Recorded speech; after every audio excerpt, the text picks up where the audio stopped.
IMF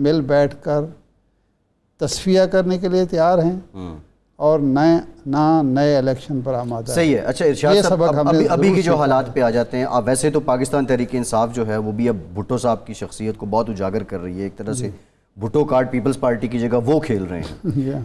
دوسرا یہ ہے ان کو سوٹ کرتا ہے, ہاں ان کو سوٹ کر رہا ہے اس وقت, ان کو سوٹ کر رہا ہے. آج بھی عمران خان صاحب نے جو بات کی, جی اب بھٹو جو ہے وہ آزاد خارجہ پالیسی چاہتے تھے اور وہ بھی امریکی سازش کا نشانہ بنے, اور خان صاحب کہہ رہے ہیں جی میں بھی امریکی سازش کا نشانہ بن گیا.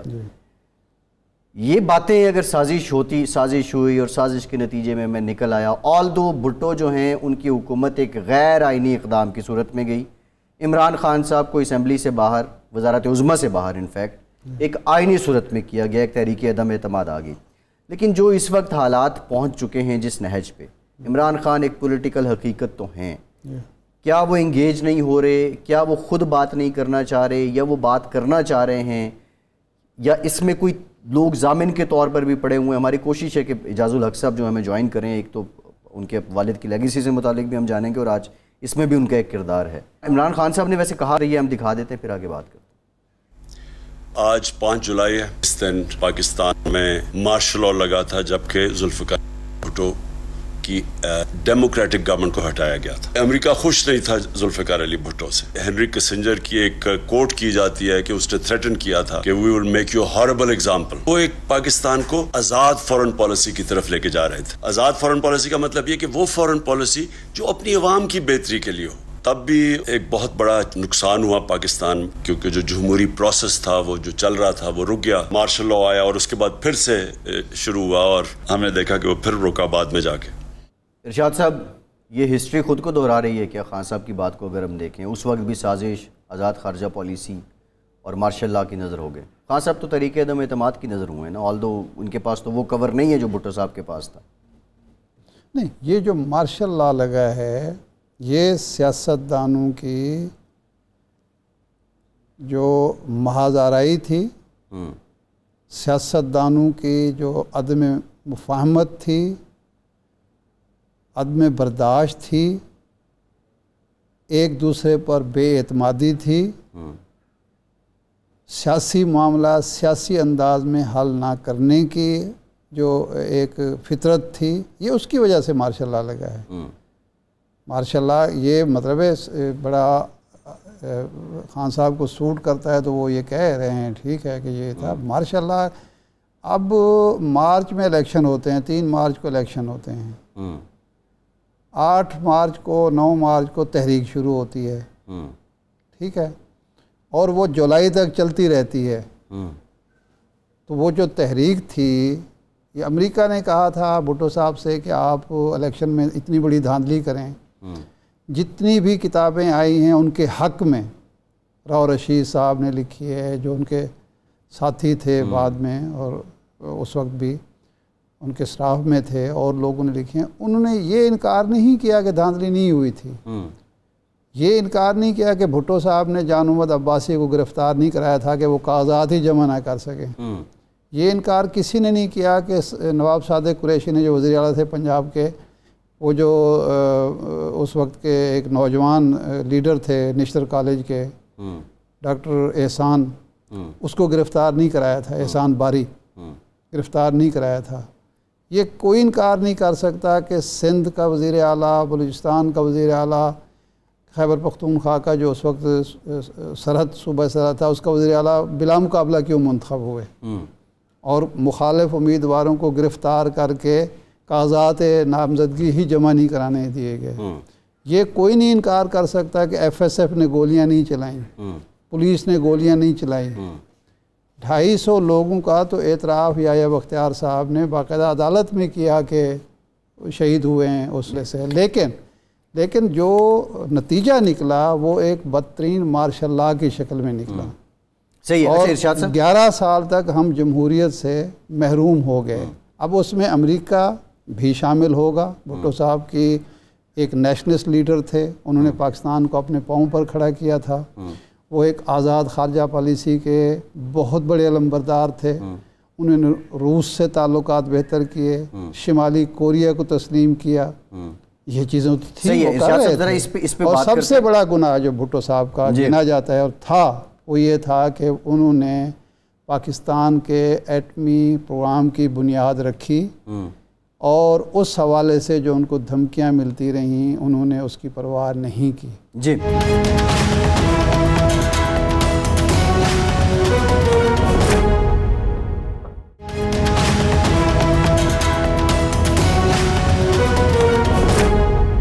میں اعتزاز احسن صاحب نے جوائن کیا ہے، پاکستان پیپلز پارٹی کے سینئر رہنما، اور انہوں نے یہ سب اپنی آنکھوں سے بھی دیکھا. پیپلز پارٹی کا حصہ بھی تھے تب بھی، اب بھی ہیں. اعتزاز صاحب thank you very much for your time. Aitzaz صاحب 5 جولائی 1977 اس وقت بھی بات یہ ہے کہ امریکہ کی سازش تھی اور امریکہ ہی مارشل لاء کے پیچھے تھا، اور امریکہ نے ہی بھٹو صاحب کو جو ہے وہ عدالتی قتل جو ہے وہ بھی اسی وجہ سے ہوا. اور آج بھی عمران خان صاحب کہتے ہیں جی میری حکومت امریکی سازش کے نتیجے میں گئی اور امریکہ کے کہنے پہ یہ سب کچھ ہو رہا ہے. آپ کیا مماثلت محسوس کرتے ہیں 5 جولائی 1977 اور 5 جولائی 2022 کے حالات میں؟ 5 جولائی 1977 میں بھٹو صاحب کو بھی ایک ویسے تو خط آیا تھا سائرس وائنس کا، جو ان کا سیکریٹری تھا، سیکریٹری آف اسٹیٹ تھا جی، امور خارجہ. جی اور اس کا وینس کا جو کہ بھٹو صاحب نے راجہ بازار میں اس کو نکالا تھا، دکھایا تھا خط لوگوں کو. اور پھر امریکنوں کی اس قسم کی گفتگو بھی سامنے آئی تھی کہ پارٹی از اوور، جس کو بھٹو صاحب نے جس کا حوالہ دیا تھا.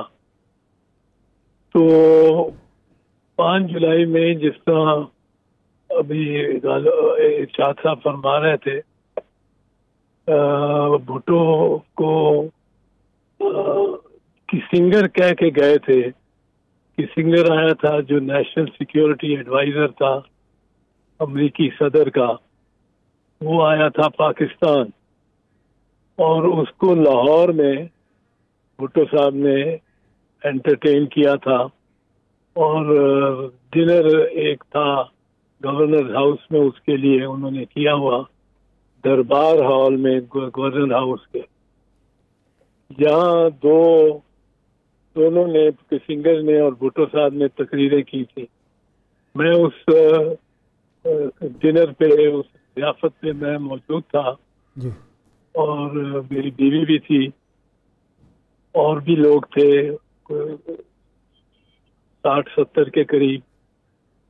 اور اس میں تقریر جو کی تھی بھٹو صاحب نے، بھٹو صاحب نے وہاں اس کو کہا کہ یہ جہاں ہم بیٹھے ہیں، پہلے تو پہلے انہوں نے کہا کہ یہاں جہاں ہم بیٹھے ہیں کھانا اس وقت کھا رہے ہیں، یہ دعوت ہے، اس کے ساتھ بغل میں جو گول کمرہ ہے پیچھے چھوٹا سا، اس کے نیچے 2 قبریں ہیں. اچھا. ایک محمد قاسم، وہ 5 ہزاری جرنیل تھا جہانگیر کا، وہ لکھا ہوا ہے وہاں نیچے اس کی قبر، میں دیکھی بھی جا کے. اور ایک دوسری ہے جو گمنام سی ہے. صحیح. تو انہوں نے کہا کہ اگر ہم نے آپس میں معاملہ نہ کیا تو تاریخ ہمیں کس طرح ہمارے ساتھ یہی سلوک کرے گی جو ان کے ساتھ ہوا ہے. اور دوسرا انہوں نے کہا، اس کو بتایا کہ میں نے لاہور میں آپ کو میں کیوں لے کے آیا ہوں. اس لیے کہ لاہور ادیبوں کا شہر ہے، یہ انٹلیکچوئل اور دانشوروں کا شہر ہے، یہ طلباء کا شہر ہے، اس میں باغات اور ہریالی ہے، اس میں سکون ہے اس شہر میں. اور جب ہم یہاں کہیں تھک جاتے ہیں، انہوں نے کہا میں صحرائی مرد صحرا ہوں، اور میری تہذیب ایک لحاظ سے